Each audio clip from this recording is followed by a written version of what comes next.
उत्तर प्रदेश के मुस्लिम, दलित और यादव सीट पर किसका मैजिक चलेगा और कौन हो जाएगा पस्त? तो अब बड़ा सवाल ये कि ओवैसी के आने से किसको फायदा होगा और किसको नुकसान होगा। इस बार का मुकाबला काफी इंटरेस्टिंग हो जाएगा, क्योंकि इस बार मोदी का मैजिक, योगी का राज और अखिलेश और राहुल का इंडिया गठबंधन और ओवैसी की मुस्लिम समुदाय को साधने की तरकीब। कहते हैं केंद्र के चुनाव का रास्ता उत्तर प्रदेश से होकर गुजरता है। तो उत्तर प्रदेश के मुस्लिम, दलित और यादव सीट पर किसका मैजिक चलेगा और कौन हो जाएगा पस्त?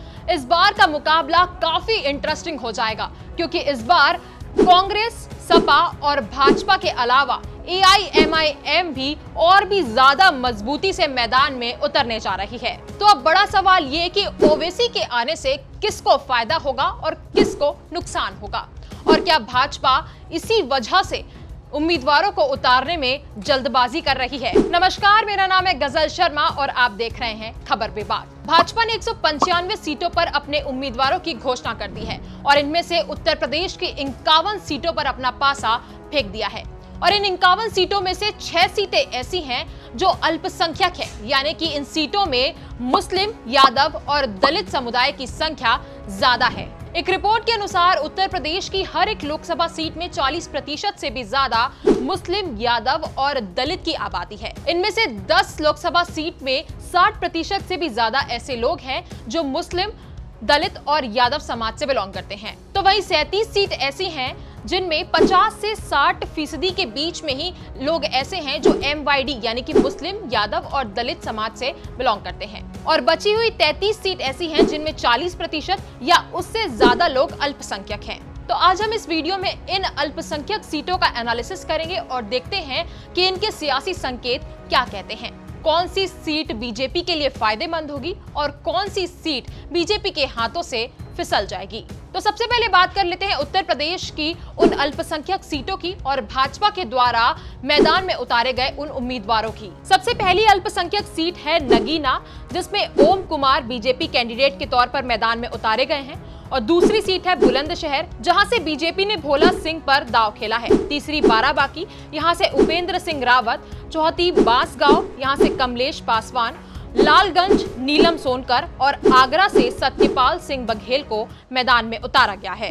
तो सबसे पहले बात करेंगे नगीना अल्पसंख्यक सीट की, जहां से तत्कालीन विधायक ओम कुमार को भाजपा ने मैदान में उतारा है और यशवंत सिंह का टिकट काट दिया है। रिपोर्ट्स के अनुसार नगीना लोकसभा सीट उत्तर प्रदेश की आरक्षित लोकसभा सीटों में से एक है। नगीना लोकसभा सीट के 2009 में अस्तित्व में आने के बाद हुए अब तक के चुनाव में सबसे पहले समाजवादी पार्टी के टिकट पर यशवीर सिंह धोबी, 2014 में हुए चुनाव में भाजपा के डॉक्टर यशवंत सिंह और 2019 के हुए चुनाव में बसपा के गिरीश चंद्र सांसद बनने में कामयाब हुए थे।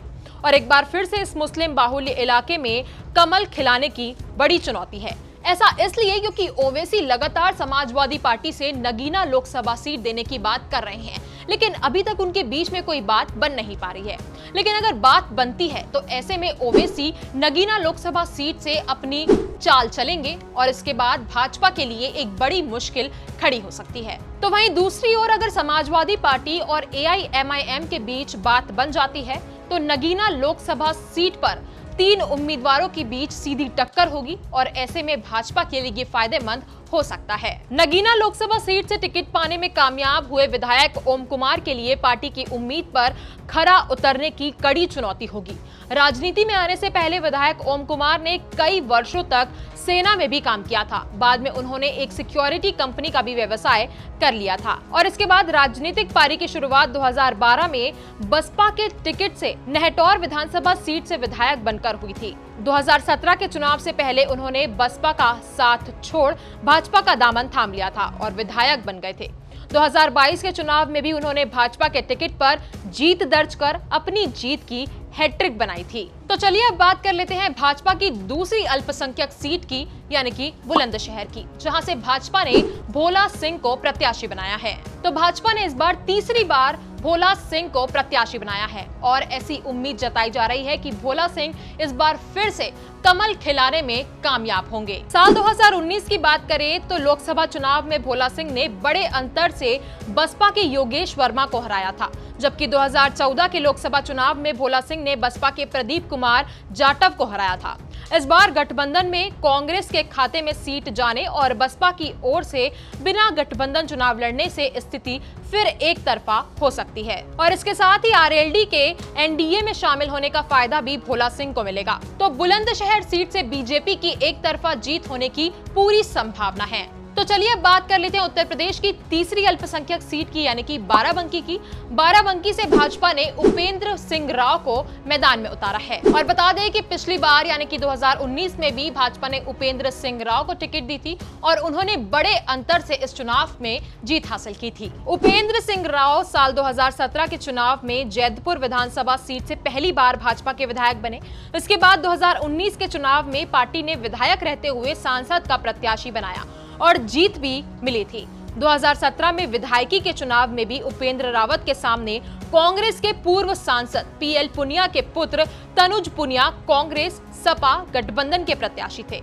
इस बार भी कांग्रेस और सपा के गठबंधन प्रत्याशी को लेकर तनुज को प्रमुख दावेदार माना जा रहा है। 2014 की बात करें तो 2014 में प्रियंका रावत को इस सीट से उतारा गया था और बड़ी जीत हासिल की गई थी। तो वहीं 2019 में उपेंद्र सिंह राव ने बाराबंकी में कमल खिलाया था। तब सपा बसपा गठबंधन के प्रत्याशी रहे रामसागर रावत को बड़ी हार मिली थी। तो अब अगर 2024 में कांग्रेस सपा गठबंधन से तनुज पुनिया को मैदान में उतारा जाता है तो ये सीट उपेंद्र सिंह राव के लिए एक विजयी सीट साबित होगी। बांसगांव लोकसभा सीट से भाजपा के सांसद 48 वर्षीय कमलेश पासवान 3 बार से कमल खिलाने में कामयाब हो रहे हैं और एक बार फिर से कमलेश पासवान को बांसगांव लोकसभा सीट से प्रत्याशी बनाकर जनता की कसौटी पर खरा उतरने के लिए भाजपा ने भेज दिया है और ये इस सीट पर चौथी बार चुनाव लड़ेंगे। बांसगांव लोकसभा सीट उत्तर प्रदेश की आरक्षित सीटों में से एक मानी जाती है, जो 1957 से अब तक सुरक्षित सीट रही है। यहाँ सबसे ज्यादा 8,36,000 ओबीसी मतदाता हैं, तो वहीं सामान्य मतदाता भी 5 लाख से ज्यादा हैं। अगर बात करें अनुसूचित मतदाताओं की तो इनकी संख्या भी 2.5 लाख से ज्यादा है और इस क्षेत्र में मुस्लिम मतदाताओं की संख्या भी 1.5 लाख के करीब है। अनुसूचित जाति में भी पासवान जाति के मतदाता सबसे ज्यादा हैं। हालांकि इस क्षेत्र में सामान्य वर्ग खासकर राजपूत जाति का वर्चस्व रहा है। पूर्व में कई बार खूनी संघर्ष भी हो चुका है। साल 1957 में हुए पहले लोकसभा चुनाव से लेकर 6 बार यहां से कांग्रेस के प्रत्याशी विजय रहे हैं। इनमें 4 बार पूर्व केंद्रीय मंत्री महावीर प्रसाद विजेता रहे हैं। 1991 में पहली बार यहां राजनारायण पासी ने बीजेपी का खाता खोला था, लेकिन 2009 से लेकर 2019 तक लगातार इस सीट पर एक ही परिवार के एक ही सदस्य का कब्जा रहा है और इस बार भी पार्टी नेतृत्व ने इसी प्रत्याशी यानी कि कमलेश पासवान पर अपना दाव लगाया है। कमलेश पासवान की मां सुभावती पासवान भी एक बार यहां से सांसद रह चुकी हैं। तो चलिए अब बात कर लेते हैं आगरा लोकसभा सीट की, जहां से एसपी सिंह बघेल को भाजपा ने टिकट दिया है और एसपी सिंह बघेल अभी वर्तमान में सांसद भी हैं और भारत सरकार में राज्य मंत्री भी हैं। 2019 के चुनाव में आगरा से एसपी सिंह बघेल को टिकट दिया गया था और जीत दर्ज की गई थी। एसपी सिंह बघेल समाजवादी पार्टी से भी जलेसर लोकसभा सांसद रह चुके हैं। बता दें कि एसपी सिंह मुलायम सिंह यादव के करीबी भी माने जाते हैं। देखा जाए तो इस सीट पर पिछड़ा, दलित और अल्पसंख्यक के वोट बैंक से इस लोकसभा सीट पर जीत दर्ज हो सकती है और इसी जीत के लिए सपा जातिगत समीकरण को देखते हुए अपने प्रत्याशी को घोषित करेगी। आगरा लोकसभा क्षेत्र में 2019 में भाजपा ने जीत दर्ज की थी। वर्तमान में सीट से एसपी सिंह बघेल सांसद हैं। एसपी सिंह बघेल को करीब 6,46,875 वोट मिले थे। प्रतिशत की बात करें तो भाजपा को 56.48% वोट मिले थे। दूसरे नंबर पर रहे बसपा के मनोज कुमार सोनी को 4,35,329 वोट मिले थे। इस चुनाव में सपा और बसपा का गठबंधन था। सपा बसपा गठबंधन को करीब 38.01% वोट मिले थे। पंचीपेठा और ताजमहल के लिए मशहूर आगरा का जातिगत समीकरण बड़ा ही दिलचस्प है। आगरा को दलित और मुस्लिम वोटरों का गढ़ माना जाता है, लेकिन दलित वोटर होने के बाद भी समाजवादी पार्टी को यहां से कभी कोई फायदा नहीं मिला। आगरा में करीब 3,15,000 वोटर वैश्य हैं, अनुसूचित जाति के करीब 2,80,000 वोटर हैं। मुस्लिम मतदाताओं की बात करें तो यहाँ करीब 2,70,000 हैं। वहीं 1,30,000 बघेल वोटरों की संख्या है। तो देखा जाए तो ये एसपी सिंह बघेल के लिए एक बहुत बड़ा प्लस पॉइंट है और इसीलिए इस सीट को एसपी सिंह बघेल से कोई अभी तक छीन नहीं पाया है। तो चलिए अब बात कर लेते हैं उत्तर प्रदेश की छठी सीट की, यानी कि लालगंज की। और लालगंज में भाजपा ने बड़ा ही चौंकाने वाला नाम घोषित किया है। बता दें कि 2019 में जो प्रत्याशी चुनाव हार चुकी थी, बीजेपी ने उन्हीं को टिकट दे दिया है और इनका नाम है नीलम सोनकर। 2014 में सांसद रही नीलम सोनकर को 2019 के लोकसभा चुनाव में सपा बसपा गठबंधन के चलते हार का सामना करना पड़ा था। 2019 के चुनाव में उन्हें 2014 के मुकाबले कहीं ज्यादा वोट मिले थे। इसके बावजूद वो चुनाव हार गई थी। इस बार फिर से बीजेपी ने उन पर अपना दांव लगा दिया है।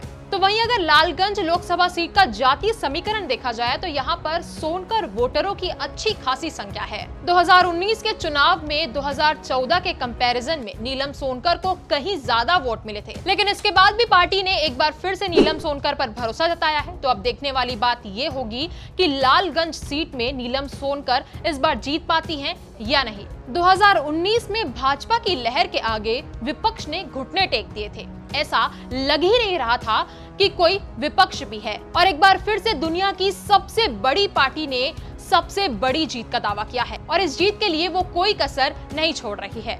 और फिर चाहे जातियों को साधने की बात हो या फिर प्रत्याशियों को मैदान में उतारने की, बीजेपी हर चीज में अव्वल आना चाहती है और उत्तर प्रदेश के प्रत्याशी इस बात की बानगी है।